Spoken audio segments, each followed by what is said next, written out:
这个我们今天啊，赵新兄哈，他也是高雄市新闻局局长嘛，是对不对？是。那么这个就是你用的办公室哦。对，这个是我们在四维行政中心的办公室，刚一间啊，港一间哦。同一张桌子啊，丁允恭就是你家哦。对，就是你家。局长是坐在这里。局长是坐在这个中间，这个是局长的办公室的桌子。不过他的右前方还有一个小茶几啦，透明的小茶几。我通常都是在小茶几签公文办。你也了解丁允恭是你多位咯？这我没有那个预知能力，可能不知道。但是这个画面里面听他的描述，好像是在办公桌嘛。那后面其实还有办公桌，办公桌就比较大的办公桌。他在桌子上，听看那个描述是这样啊，听他的描述是这个样子啊，对，所以我也觉得蛮不可思议。当然，我们有几位前任的局长，包括我的前任这个浅秋局长，因为她是女生哈，她就不太能接受啦，是这个样子啦。那我而且就好像说她有说那个味道怪怪的，她好像是说臭扑鼻嘛，是不是？好像是说这个样子。那我进来的时候是已经经过整理了，所以你用的就是这个办公桌啊？对，没错。哇，这个很奇怪。对，它有沙发有床，但为什么要在办公桌啊？这个就要问他本人，可能才知道的。好，他可能今天发生这样的事情，你有没有很震撼啊？我早上起来吓一跳啦，因为我平常坦白讲，我们做新闻局长，还有在很多的节目哈，对，都会问到非常艰难的问题哈。这第一次我受访的时候，感觉到说跟这个当红的话题是相关关系人，但是理由非常的离奇是这样，所以我的感觉蛮特别的，有点五味杂陈啦。因为毕竟那是我们曾经生活过的地方。你会不会觉得他很大胆啊？还蛮大胆，办公时间被表示外面都是同事呢。而且那个我们四维的隔板，就我所记得应该都是木板隔的，所以其实隔音没有很好啊。所以这个我不太能够想象这是一个真实的情节，可是它发生了这样子，因为毕竟这是公部门的一个场域嘛，所以人家也会觉得说这有没有违反伦理的问题？鲍老师怎么看？可能他公务太繁忙了，一边运动一边签公文。可能有这种可能，我就从正向去思考了哈。但或许说，因为据说这个歪女说她每次到这个办公室，还要求她穿着暴露，对，那让她觉得好像很受辱啦，因为她觉得要穿短裙，要穿网袜，对。那其实这个的确会，因为她外面是办公区嘛，那她进出的时候一定会有人，因为奇怪为什么。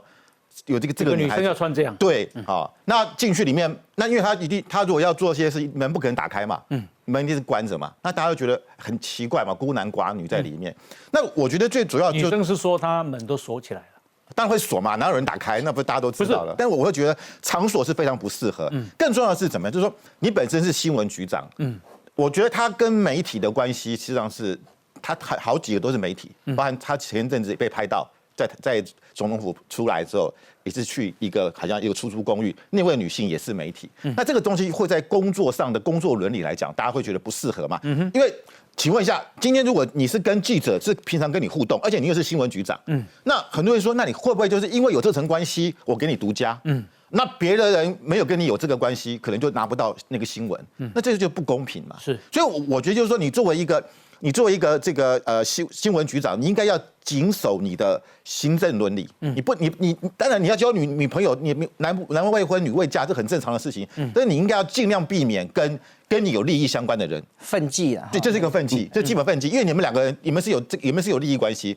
那还有就是说，当然他一个人又跟4个人交往，那我只能说他身体好了，对吧？但是这一定会出事情嘛。而且你作为一个公众人物，你有一个新闻，而且我也觉得很奇怪，他还愿意自拍，那这个东西当然就会被别人当作勒索你的工具，因为你如果有这些东西在别人手上，那请问一下，如果你的位阶越高，那可能你掌握很多情报跟机密，那别人会不会用这种方式来勒索你？所以我觉得他这方面的警觉性是相当不够的那特别是你作为一个公众人物，你要做事情要特别的谨慎小心。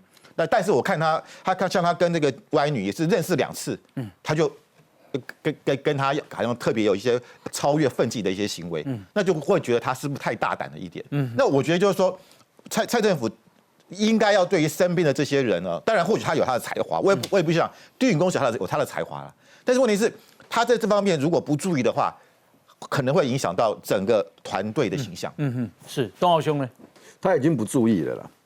其实我们如果看丁允恭的事情，大概是最近最近第3件了吧？或者讲，本来感情是私人的事情，可是我对丁允恭，我对他不是那么熟，但是他以前的感情大概略有耳闻，但是也不熟，所以知道了没有像这次看到周刊讲的那么清楚。可是有一段话，因为不是场所，不是说你是不是在局长室里面干嘛的问题哦。我把周刊那句话再念一遍，大家想想看哈，你和你肚子里面的孩子会成为我人生的阻碍。我打拼了几10年才到这边，要是有了你们，我的人生就毁了。你要看着我毁掉吗？那你和我那些敌人不是差不多？为什么要重复这段话？丁允恭最大的一个问题是，其实在这段话里面，因为他把性欲、情欲这些事情跟他的权利义是合在一起的。你本来作为一个公众人物，你犯错的后坐力、惩罚、成本各方面都已经很大了。更何况你还属在政界，不管在高雄市或者在总统府，那个都是在权力和宣的那个圈子里面。这个事情他早就造成伤害了。对于现在监察院院长，当年的高雄市市长陈菊，对现在的总统蔡英文情何以堪？他们提拔他，提拔到这个位置，丁允恭为什么可以到台北来？当然是这样推荐的。这一瞬间就把这2个人打脸了。这个伤害，丁允恭个人做错，他个人要去承担，要去面对。可是对现任的国家元首来讲，这个伤害更大。因为这是世人不明。